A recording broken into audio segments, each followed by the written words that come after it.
I got a call one day from Steven Spielberg when I was down at Universal getting ready to open Universal's Park in around late 91. And he says, how soon are you coming back to Burbank? I'd like to talk to you. So I go talk to him, and he says, I just bought a book. It's really thick. I want you to read it. And I said, oh, that's a telephone directory. He says, it's okay. It's, who's the author of Jurassic Park? Michael Crichton. And he says, Bob, it's only printed one side. You go twice as fast if you read it. It was a galley proof of Jurassic Park, which I still have. So I settled down for five months with Steven Spielberg, figuring out how they're going to do a big movie. Because Steven only does stuff. He works with the studio out in the San Fernando Valley, Stan Winston studio, and he only deals with guys in monkey suits for dinosaurs, and he wants a 60-foot tall, hydraulically driven actor. And he says, I saw you build the King Kong. I know those things work, and everybody says, don't do it, it's not going to work.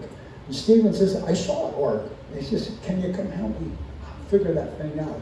So to be able to work with a guy like Spielberg, who is extremely flexible, if you say no to him, he says, well, let's try to find another way. And that is so Walt Disney. You never say no, you always say, oh, I'll find another way. So the way Spielberg goes through things, you just keep digging away, round and round all of the impediments, and just keep right on going. So I made sure Stan Winston Studio hired two of my guys that helped build King Kong. If we learned something off King Kong, why can't Steven have that, and then Stan Winston can pick it up too. So that's the ins and outs, how those kind of jobs go. Stan Winston built this great big thing, and it worked beautiful, except one night one part broke because the script did not call for flooding it with that much water. The doggone thing gained about 400 pounds of water, and it overloaded the part. And the problem with a movie, do you know how expensive they are per hour? And to stop for 30 minutes to change a bearing?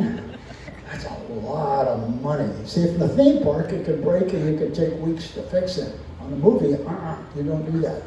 So that poor dinosaur ran and it only stopped for 30 minutes. And it went right through the movie. The good part about working on movies, it's junk when the movie's done and you chop it up, throw it away. So it doesn't have to last long. It just has to last really good for about a month. So I love making movie stuff. I did Godzilla also, exactly the same way. Yeah, so those are fun.